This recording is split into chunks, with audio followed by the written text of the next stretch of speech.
What's up, everybody? What's up? Welcome back once again to Wheel Takes. We changed how we normally do this. I just wanted to mess with it.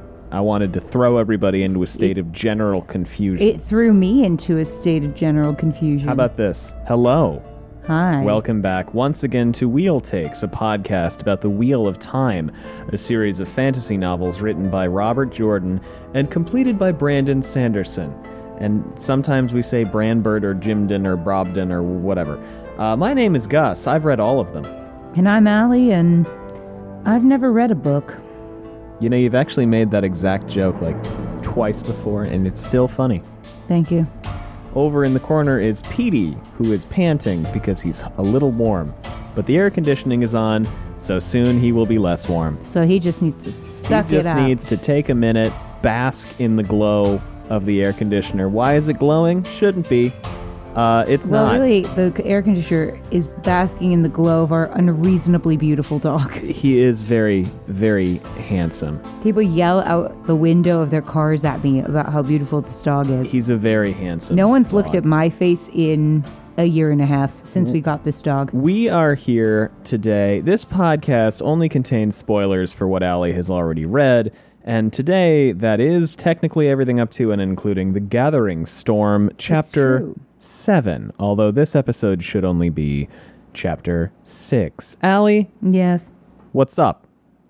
I'm in a grumpy mood today. Yes. I don't know. I think it was just the fact that I was supposed to have a chill day today, and it turned into not a chill day very quickly. Do it. And that makes me so grumpy, and that has spiraled into I'm grumpy about everything. It's true. It's very fun. Yeah, I'm grumpy about everything. Everything. Except for one thing. What? You asked that we watch the movie. Yes. I may be mispronouncing this, but the Miyazaki movie Ponyo. Okay, well, because here's the thing. I am angry because I had to work on a Sunday. Much more than it'd be one thing if I knew I needed to work on a Sunday, but I didn't know I needed to work on a Sunday, and my day became full of dealing with miscellaneous other people. tasks. And so I got very grumpy about that. That'll do it. And then of course that spiraled into me being grumpy about myself as a person, as it does sometimes. I'm just nothing, none of my clothes look good, my face doesn't look good, I just get grumpy. Very silly. And I know I'm doing this. I know that I'm just looking for things to be grumpy about because that's sometimes how spiraling works. And you're like, oh, I'm just going to look for stuff to be grumpy about. And then all of a sudden, I've been talking for a couple days now because Gus and I watched Kiki's Delivery Service and Spirited Away. Yes. I was like, I've never seen Ponyo. I've always wanted to see Ponyo, and I've never seen Ponyo. And then all of a sudden, Gus brought up, he was like, well, because we've been doing movie nights every night for a while now. And so I was like, well, Gus, what do you want to watch tonight? And then he was like, well, I don't know, because he was afraid to move or breathe. He goes, I don't know, what do you want to watch tonight? And I was like, maybe, even though I have gotten to pick the past 3 movies. You have. However, admittedly. And usually it's every other. Monday, we did go see a screening of Lawrence of Arabia, which was my idea, and that movie is 4 hours long. And right before then, we went to go see Seven Samurai, which is a 3-hour-long movie. Well, that was a month. Admittedly, a month went between those. But have we had a movie night since? Yes, we watched The Sandlot. Well, that was a friend wanted us to go to that. It so that's still not my counts. movie night. You suggested that's not my movie night. We no. watched Airplane. Okay, that was for a work thing. We maybe we didn't. I don't know. Okay. But regardless, my point being, it's fair that you get to stands. pick several movies in a row, considering at the least Lawrence of Arabia and at the most Lawrence of Arabia and Seven Samurai. And Spirited 2 of the Away, longest movies ever. And Spirited Away was a movie we started a long time ago. Very long time ago. And then you got very tired because it was a tiring day. And then we finally finished. But though you did make me start over, as you do. It was months. We've been over this, and people are giving me so much shit now. And it makes me so happy. It makes me so happy. I'm glad it makes you happy. Have you finished any of the things on the list since? I finished Spirited Away. Okay, there you go. One movie. We finished. But so then we watched we watched Kiki's Delivery Service, which is a delightful movie. Charming. And then we watched Eternal Sunshine of the Spotless Mind, which we had to watch because Very I good suggested movie. it, and then I was worried we'd forget that I Also, suggested it. really relevant to part of Chapter 7. It is. And so, but then I was really grumpy, and I was like, what are we watching tonight? And then you were like, I don't know, scary monster that has possessed my wife. What are we watching? Well, again, I was going to suggest a Wong Kar-wai movie, but I didn't think you were feeling Wong Kar-wai movies. I am not feeling Wong Kar-wai. I like Wong Kar-wai movies, to be clear. I just am really grumpy right now about everything except for the movie Ponyo. Yes, Wong So Kar-wai tonight we will be watching Ponyo. being the director probably most well known for Chungking Express, based in Hong Kong. Anyway, regardless, We will be watching Ponyo. Ponyo. Ponyo. Yes. And maybe after, if we still have time after Ponyo, maybe we can watch a Wong Kar-wai movie. Yes, I would probably be open to that post watching Ponyo because I feel like Ponyo would make me feel good about being alive again. Good. I hope that. Yes. By the way, I feel good about being alive all the time because Yes. I'm obsessed with you and the life we Thank you, built darling. together. I just today, for some reason, Had a rough day. after being forced to do a lot of things that I should not have been forced to do. I just got unreasonably grumpy. And so I think I just need the joy of a little fish princess. It was a lot of logistical Named work, and Ponyo. you specifically hate logistical work. Logistical and work scheduling. and I had scheduling. to schedule, which is my least favorite thing to do. Yeah. And I had to interrupt my manager's vacation to bother him about some things, which I don't like doing and made me feel like a bad client. Well, you know who else? Even though he was like, this is the kind of thing that you should interrupt my vacation for because it was a big deal thing. I got grumpy. Not about the big deal thing, but about the fact that I had to interrupt my manager's vacation to deal with the big deal thing. That's adorable. That was what I really got because I felt like a really bad client. And then I got really down on myself for being a bad client. And then No. even though he was like, please interrupt my vacation because it's not really a vacation. We're visiting my family and they need a lot of help. And so it's not really a vacation. You know who else is having a rotten vacation? The state of Denmark? I don't know. General Turan. Yes. Not General Sorry. Turok. We He's will actually dead. talk about real things. No, you're now. good. I'm Not just about how grumpy I am that I had to work on a Sunday. You're so good. I was playing some Bloodborne The because people with children and the people who work on Sundays regularly are like, wow. skip. Yeah, I know. Well, no, okay. I get it. This is what everyone can identify with. If they think they have a day off and they don't, that's a nightmare. That's grumpy inducing.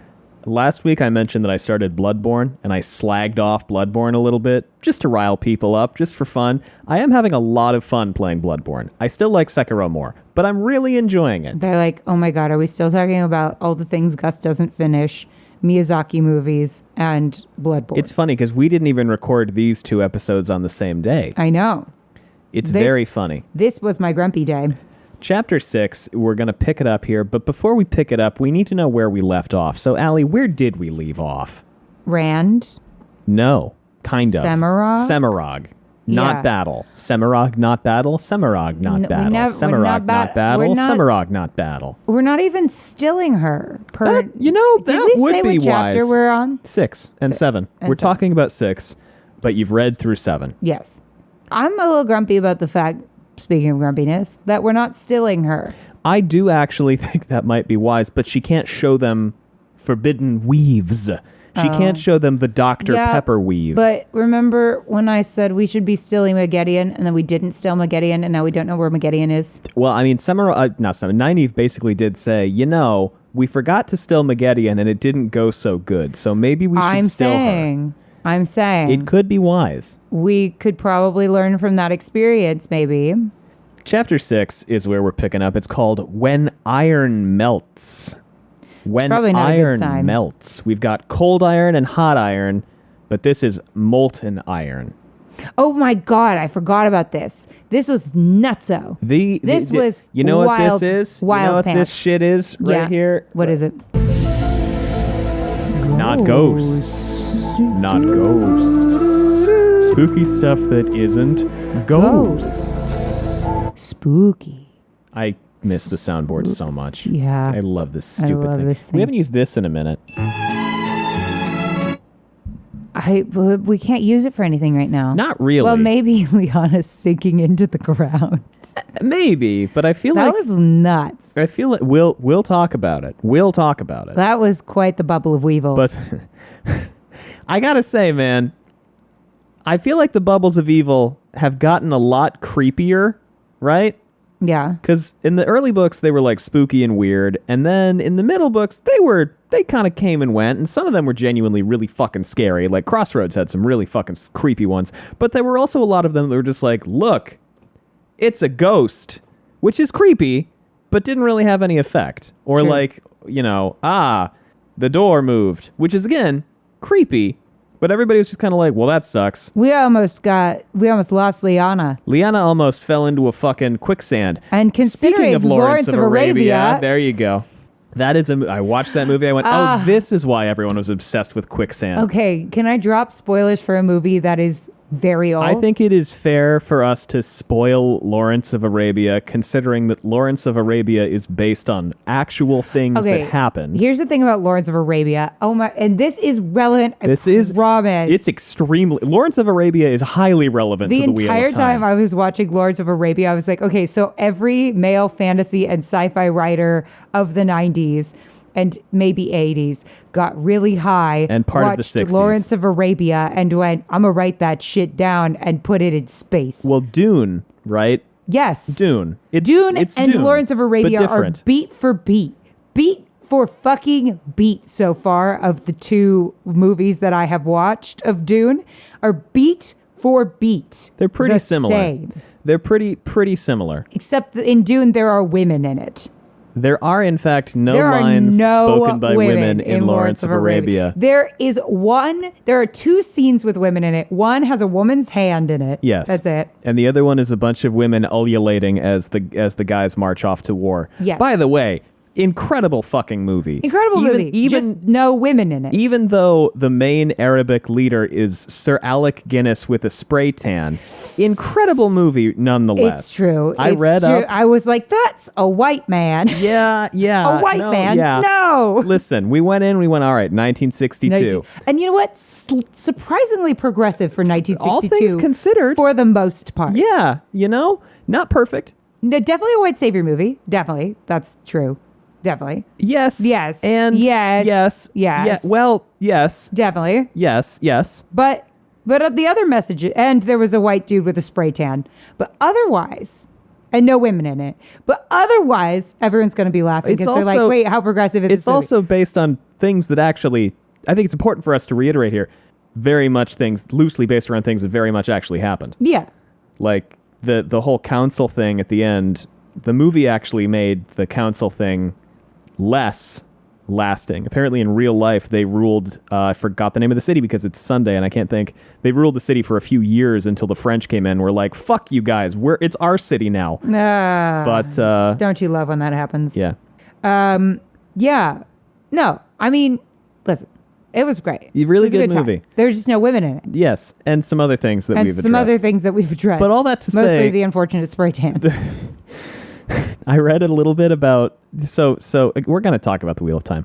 We are talking about the Wheel of Time. Because, we are, actually. Wait, because the spoilers that I was going to drop, if I may, is that there were two kids that show up and start working for Lawrence, and Lawrence is rather unsure about them, but kind of like takes them under his wing, and they're like, the gods are smiling on you because like taking in wayward kids like this is gonna be lucky. And I was like, those kids are fucking dead. I said that the minute they showed up and were being adorable. Can I be pedantic? What?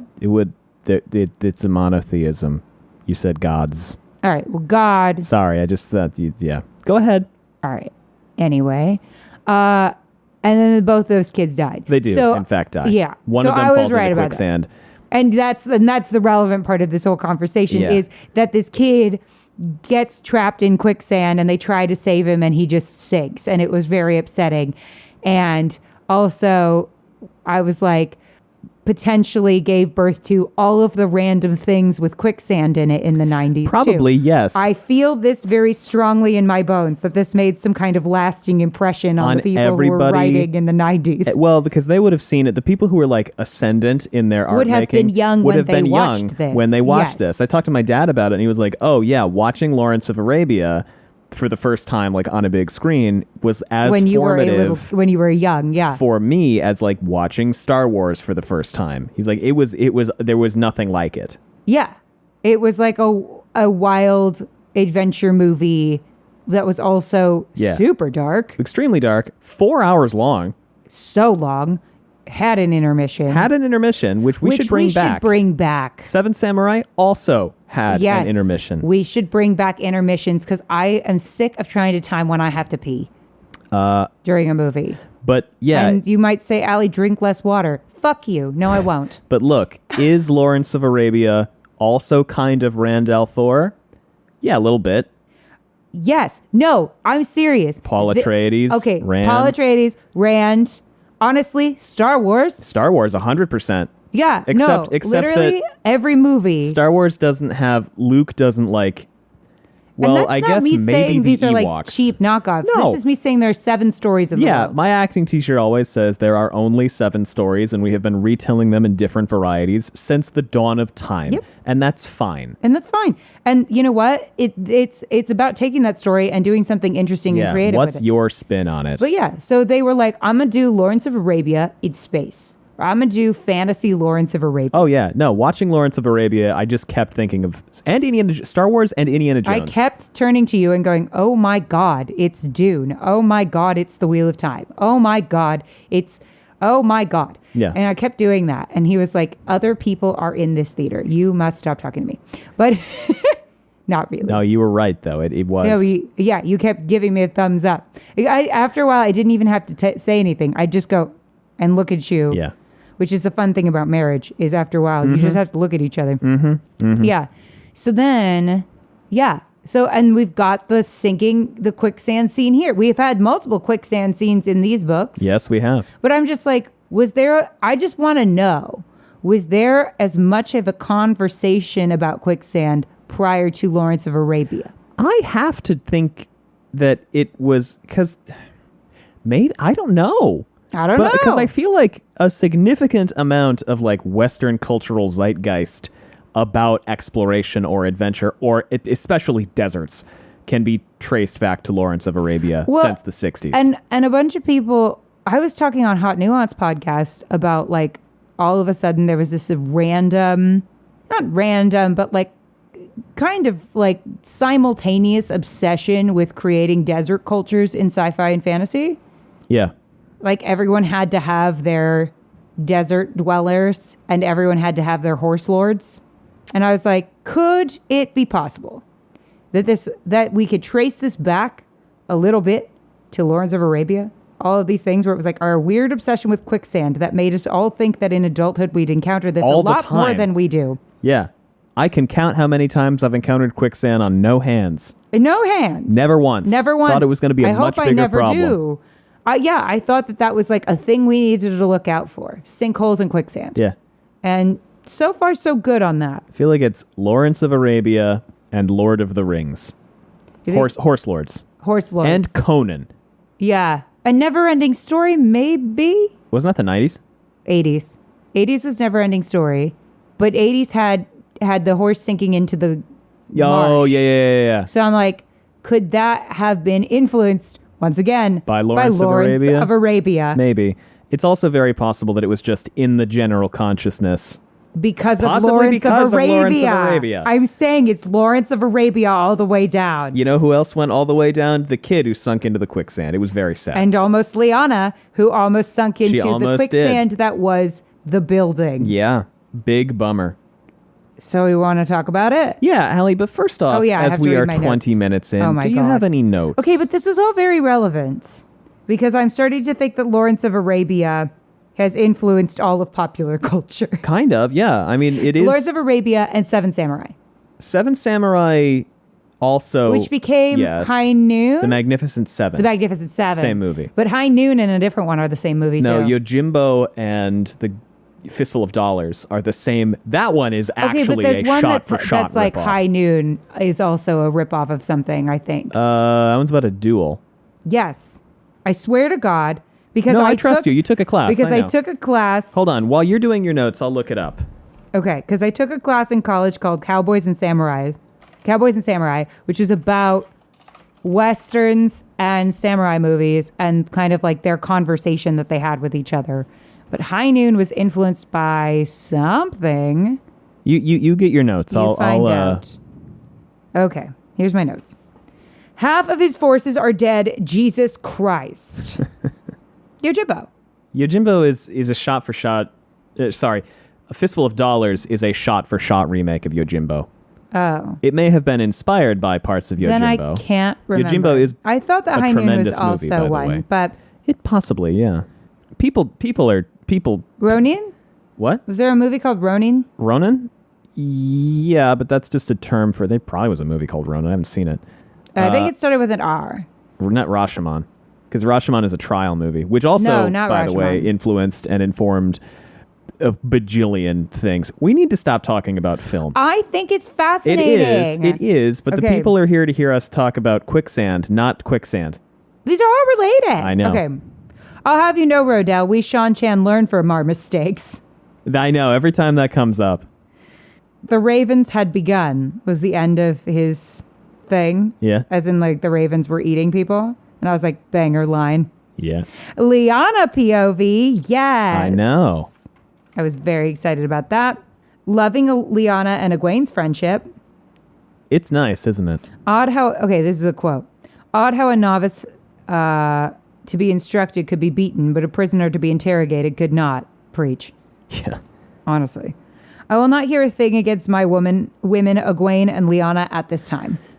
And then I was like, whoa, what the fuck? And I stopped writing. All right. Because iron melted. It did. I can't find anything about High Noon being a direct pull then from I a don't samurai know. movie, but it was definitely inspired by Well, the genre. we definitely had to watch High Noon. And so I'm sure you did, because it's probably inspired by the genre. And another movie at the same time. I don't remember. Well, I have a lot of samurai movies I want to watch, so we can work our way through and think about it. Chapter 6 is going to start right after these ads.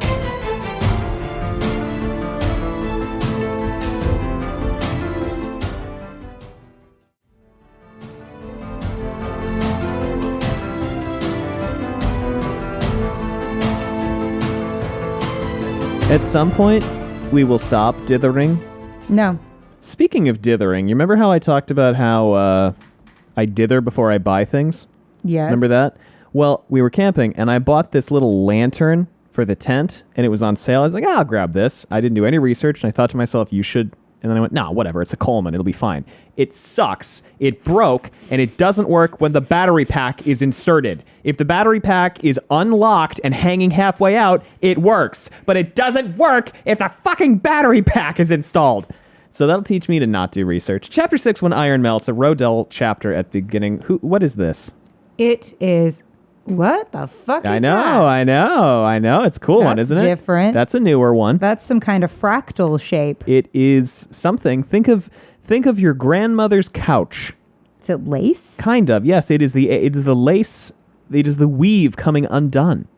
Ah, I see. It is it is not the weave Gale of Waterdeep, Gale Decarios style, but the weave your video game boyfriend. We are going to talk about the Wheel of Time. Oh my God, we are jumping all over the place. Wheel of Time, the book, the chapter, here we are. Rodel Ituralde, the motherfucker Ituralde, had seen a lot of battlefields. Some things were always the same. Dead men like piles of rags lying in heaps, also relevant to Lawrence of Arabia.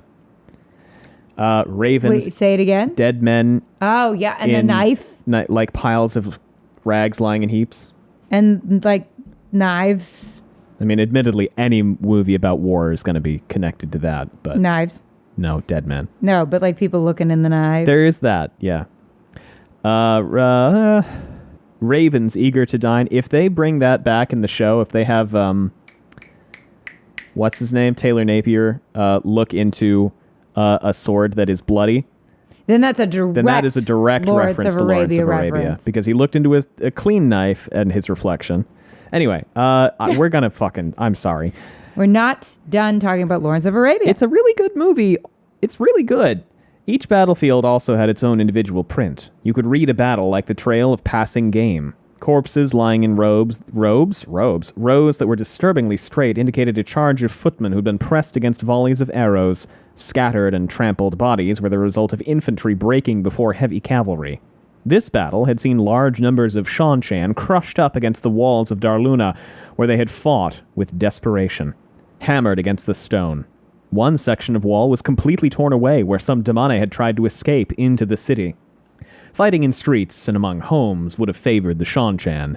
They hadn't made it in time. Allie, how's this battle go? How did it go? Okay, so they won, but they took heavy losses. casualties. Yeah. Heavy. But is Rodel okay with that? I mean, as okay with it as you can be. Like, he knew that this was likely as an outcome, and he's okay with it insofar as they retook the city. That's what he wanted. They did not retake the city. They were already in the city.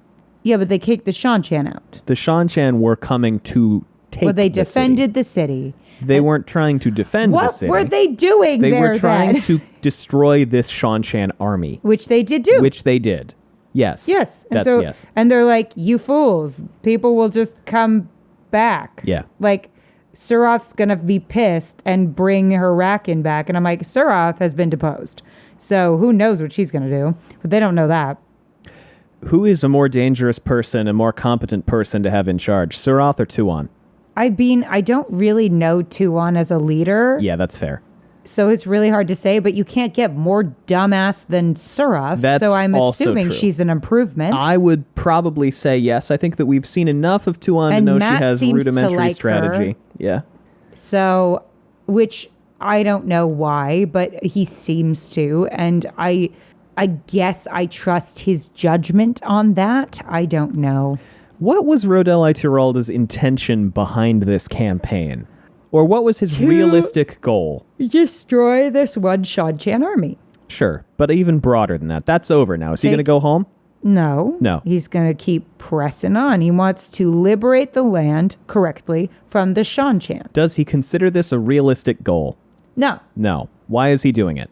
Because someone has to. Yes. Because one day the youths of tomorrow will use their rebellion as a platform for their own. Yes. That's what he said. Yes. Which I was like, do you hear the people singing the songs of angry men? Pretty much. It is the music of a people who will not be slaves again. You hear that? Very relevant. You hear that? Battle was always a mess. The only neat battles were the ones in stories or history books. He loves to do that. Those had been cleaned and scoured by the abrasive hands of scholars looking for conciseness. This is true. Aggressor won, 53,000 killed. Or defender stood, 20,000 fallen. It's true. Partially it's that the human brain cannot wrap their head around that many people. I don't remember who said this, but there's a line that is something like, one death is a tragedy, a million deaths is a statistic. It's true. Because you are much more likely to be, that's why they spend so much time humanizing these statistics, is because your brain reads that and goes, that sucks. And you physically can't really wrap your mind around the sheer magnitude of that loss. Yeah. Rodel lost 50,000 men. That's horrific. On any other battlefield, 50,000 casualties would have shamed and angered him, but he'd faced down a force 3 times his size, and one with Damane at that. Yeah, that's a pretty big deal. I just believe that we shouldn't have wars. It'd be good. I think that we should just build battle robots and fight them in the desert. The desert, away from in everyone. Lawrence of Arabia desert? Yeah, but it's robots of Arabia. Or wherever. Yeah, it doesn't have to be Arabia. Doesn't have to be Arabia. The shadows, so he thinks about how he doesn't know who the people are that he killed, and he's like, well, that kind of sucks. So he meets up with this Shanshan general. Give me a rundown on the strategy. How did they make this fight work? They posed as civilians, and they had the women and children pose as incoming army. Yeah. And so that then they would go away from the incoming army and go toward the quote unquote civilians. Yeah. And then the civilians were actually the armed forces. Pretty much. And then the guy in charge was like, well, what if we had like gone for the women and children? And he was like, it was a calculated risk. Yeah. So this is the battle we saw in the prologue.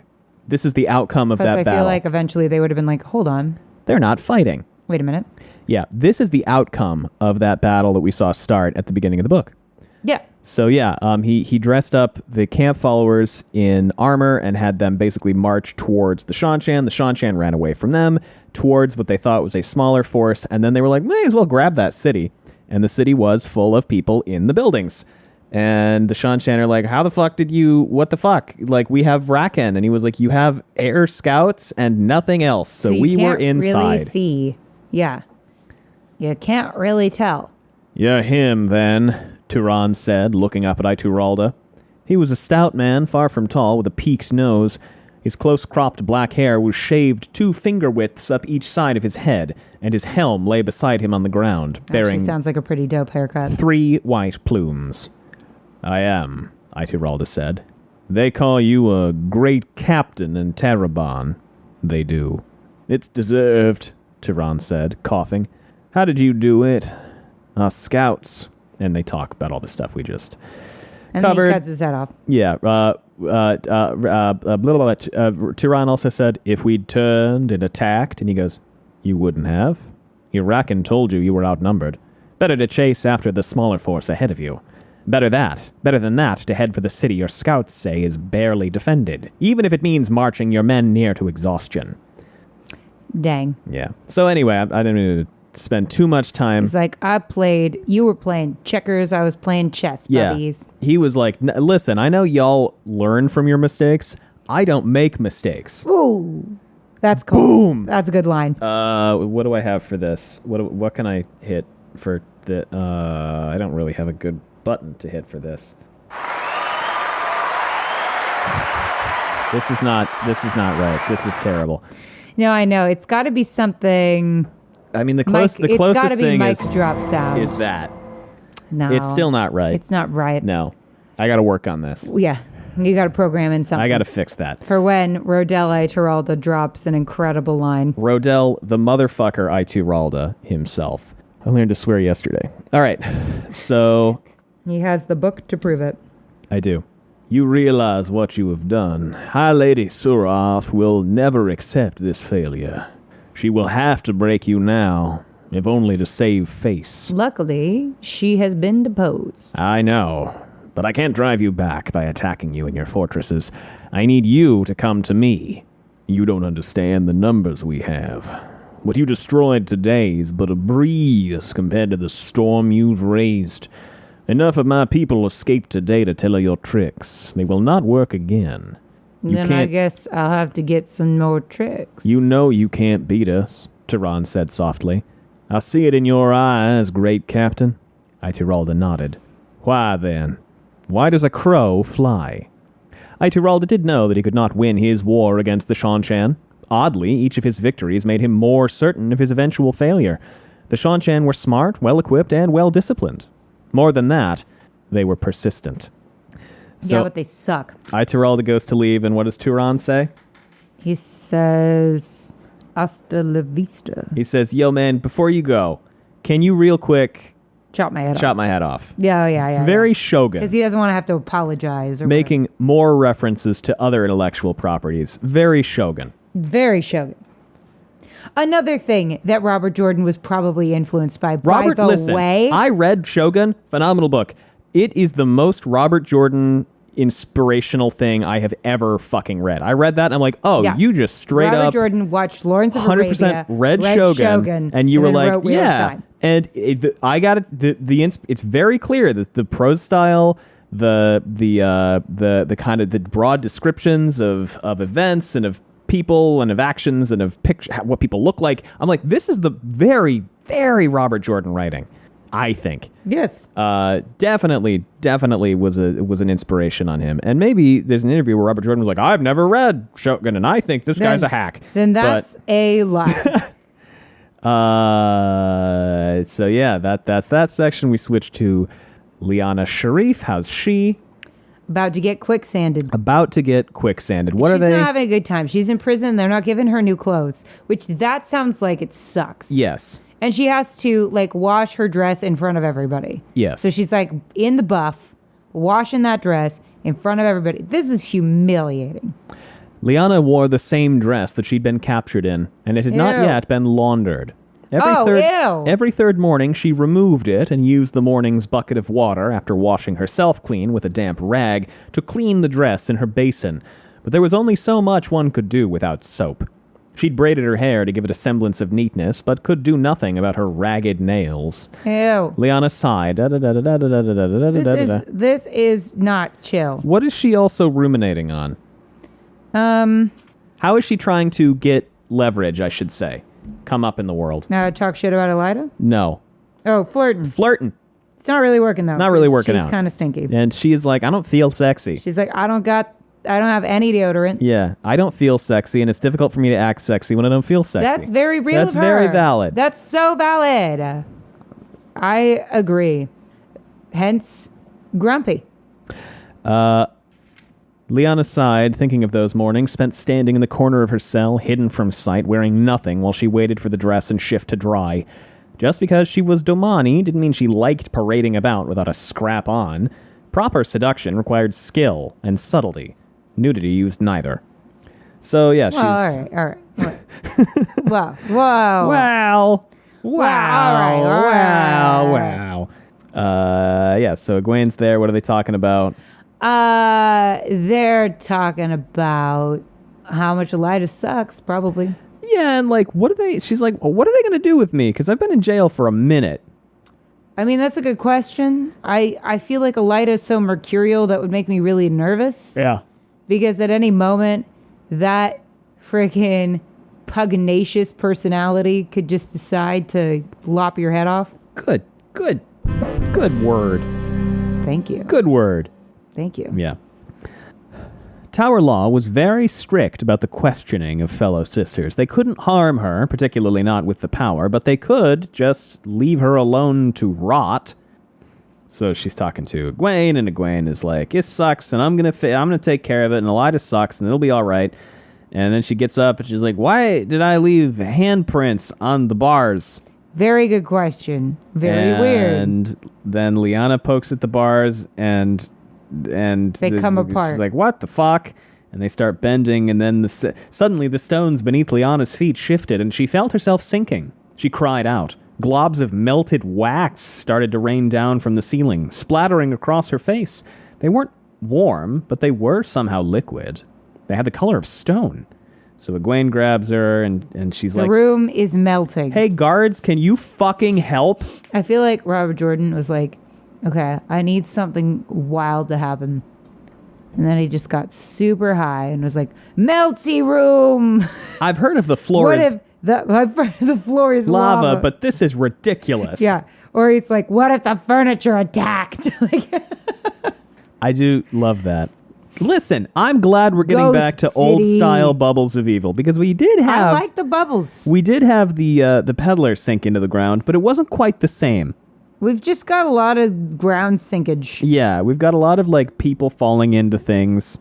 Because they watched Lawrence of Arabia That might have happened. And they were like, I know what to do. I want to reiterate another way that Lawrence of Arabia may have inspired the Wheel of Time. It's 4 hours long.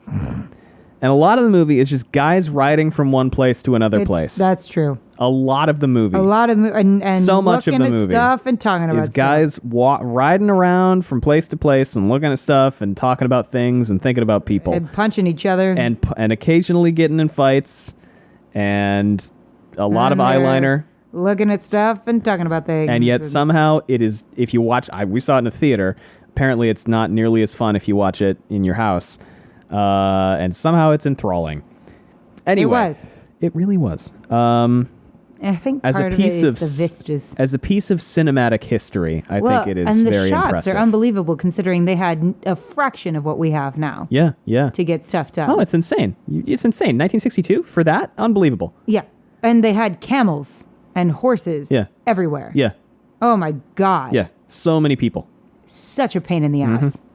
All right, so it is fun to watch the movie and see all the times where a camel's mouth is moving and you go, oh, that camel is braying up a storm, and they just cut all the audio from this and they dubbed in the dialogue later. Yeah. That's so funny. So yeah, the floor melts, and the Yellow Sisters help, and they pick her up, and Leane righted herself, scrambling off Egwene, her dress and legs coated with a strange wax, and stumbled back away from the cell. The floor here in the hallway felt stable. Light how she wished she could embrace the source herself, but she was too full of fork root, not to mention the shield. So it all worked out. Yeah, they yell for the guards. Yeah, the yellows help out. Mm-hmm. And Egwene goes, these sorts of events are more frequent. The Dark One is getting stronger. The last battle approaches. What is your Amerlin doing about it? And they look at her like, ooh. You shall return to your rooms, novice. And you, and she looks at her molten fucking cell and goes, we will have to relocate you.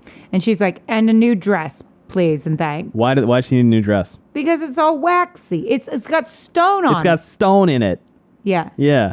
Not good. So at least she got a new dress out of the deal. And they kick Egwene out, and then we switch to... But it's probably not a very good dress. Exhausted, disturbed by the stone-warping bubble of evil, Egwene walked with swishing skirts toward the tower wing. And then this happened. That contained the novices' quarters. What would it take to convince the foolish women that there wasn't time to spare for squabbling? Good question.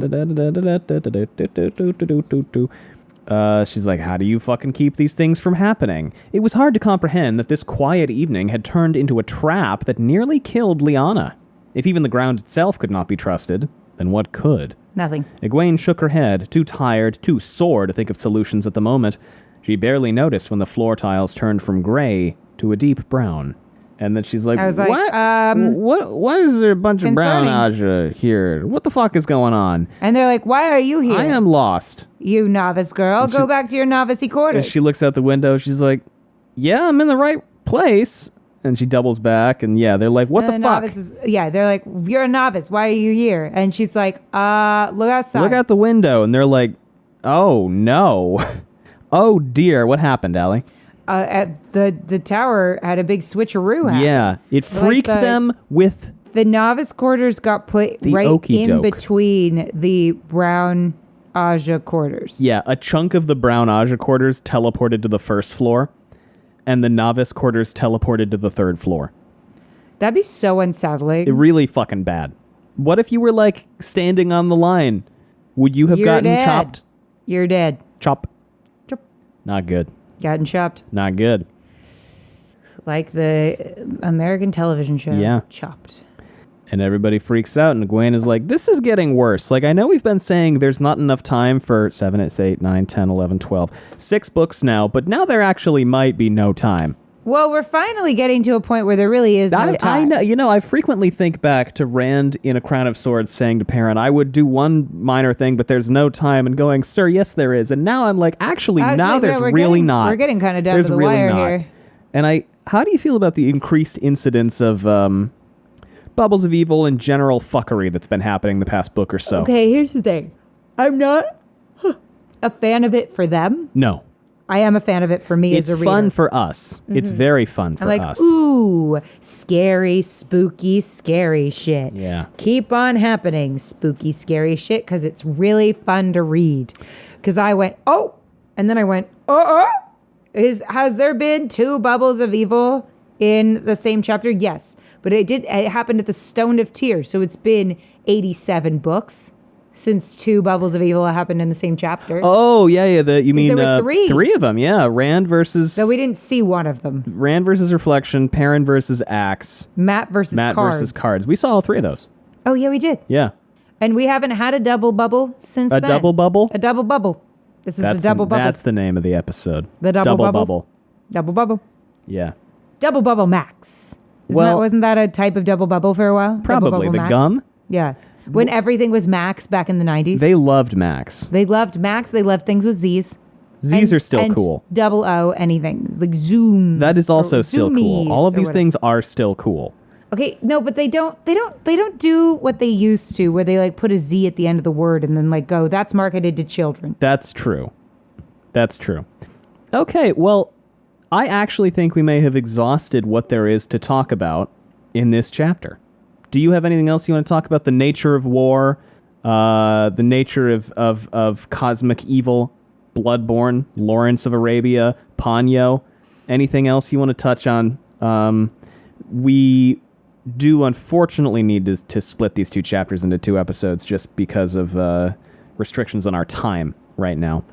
But Allie, anything anything you want to talk about? Say. It's fun. I'm feeling less grumpy. Good. Yes. Good. I'm feeling less grumpy, and now that I have had some time to sit and think about the fact that I'm watching Ponyo. Yes. I don't know why that keeps working. I Why keep not? getting into a grumpy mood, and then Gus goes, "But you're going to watch Ponyo," and I'm like so happy about it. Yeah. Every time I'm like, "You're right. I'm going to watch Ponyo." We're going to watch it. What if you hate it? Here's what I think you should do. Every time you know I'm going to be in a grumpy mood, you should just find an adorable film that's just going to be adorable and go and like have it in your back pocket and go like, tonight you're going to get to watch this adorable film. Well, I think it will usually fix me. Usually you watch Soul when you're having a bad day. I do, and I stand by that. Yeah. Well, I watch Soul. Everything Everywhere All at Once. Soul's the best movie on the planet. Soul's the best movie, especially if you're an artist. It's one of the best movies on the planet, and it was written for children, and it makes me furious. It's so good. Soul is when I need artistic perspective. Yeah. Perspective on being an artist, you mean? Well, yeah, because it's very easy to get lost in the like grind hustle culture of the industry. Yes. And forget that like success isn't what's going to make you happy. It's important to live your life and all that. Yeah. And like art is only part of your whole life. Oh, it's such a good movie. I watched Coco. That's a good one. When I'm dealing with loss. And Kanto, I feel like, is on the list lately. And Kanto is always on the list for other reasons. What else? Well, okay, Elemental. I fuck with really hard. Really I fuck good. with Elemental really hard. I love Elemental. I love Turning Red. That movie got so unfairly maligned. That's a phenomenal by conservative press. That's a really good movie. It's a phenomenal movie. Inside Out is, of course, always good for emotions. You know what I watch when I'm having a bad day? Inside Out 2 was also lovely. I need to see it still. Oh my God. I know. Okay, wait. Tonight, double feature. Ponyo, Inside Out 2. Not streaming anywhere yet. Are you sure? Pretty sure. You positive? No, I'm looking it up now. It might be on Disney Plus. Inside Out 2 debuts on digital streaming this week. In 2 days. Okay, so in 2 days, we watch Inside Out 2. Okay, but now you've gotten to pick like 5 movies in a row. Okay, so then in between, we're going to have to watch a movie tomorrow. But that you pick. A Wong Kar-wai film? Yes. Which one do I want to watch? Hold on. Now we're planning all of our movie nights. Y'all don't give a shit about this. Nobody's listening anymore. We can do this when our friend comes over. We can watch. We'll have a movie night with our friend. One of our friends is coming over tomorrow. Yes. We have friends. What if we watched As Tears Go By? Sure. Allie's eyes just glazed over. No, I'm did joking. not. I'm joking. Do not even put me down like Wong this. Kar-wai's scintillating debut feature is a kinetic, hyper-cool crime thriller Say less. graced with flashes of I'm the down. impressionistic daydream visual style for which he would become And renowned. that's what we will watch with our friends Set tomorrow. amid Hong Kong's ruthless, neon-lit gangland underworld, this operatic saga of ambition, honor, and revenge stars Andy Lau Tuk Wah as a small-time mob enforcer who finds himself torn between a burgeoning romance with his ailing cousin, Maggie Chung Man-yuk, in the first of their iconic collaborations with the director, and his loyalty to his loose cannon partner in crime, played by So he's Jackie not the Chung loose cannon, Hook-yao. even though he's in a relationship with his cousin? Maybe they're not actually related, whose reckless attempts to make They're a name for cousins. himself unleash a spiral of violence, marrying the pulp pleasures of the gritty Hong Kong action drama with hints of the head rush romanticism Wong would push to intoxicating heights throughout the 90s. As Tear Go By was a box office smash that heralded the arrival of one of contemporary cinema's most electrifying talents. Now, Yeah. don't you want to watch that? I do. This podcast is not brought to you by Wong Kar-wai or the Criterion Collection. Or Miyazaki. Or the other Miyazaki. Or Lawrence of Arabia. Or Lawrence of Arabia. Or Peter Shogun. O'Toole. Or Shogun. Or, I don't know, what else did we talk about this episode? Lots of stuff. This has been a very wide-reaching episode. So now we've got the next 3 movie nights planned out. Yeah. Okay, and then it's your turn again. What are we doing? Are we Wong Kar weighing it? We may be watching more Wong Kar-wai Or movies. are we watching more Criterion Collection? This is also Criterion Collection. Oh. Criterion Collection being a... But didn't you want to also watch Taxi Driver at some point? Yeah, but that went off the channel. It went off at the end of July. What else is there? I don't know. On the Criterion channel. Pull it A up. fucking lot. Criterion channel. People check it out. It's got good movies on it. It has a lot of good movies We could on probably it. watch Taxi Driver somewhere else. Probably. I'm sure it's somewhere. Yeah. Okay, what other movies are you looking at? Ghost Dog, Way of the Samurai. Ooh. Blood Simple. Mulholland Drive. The Master. Taxi Driver's right there. Okay, good. Oh, Rear Window. I've seen that, Rear though. Window's so good. Okay, I picked that one for my next one. That's fine. What else do I have on here? Yeah, Gus and I alternate usually, except for the times when I don't. Ooh, they have a collection of starring Philip Seymour Hoffman. We should watch these. We definitely should watch these. All right. Anyway, nobody's listening anymore.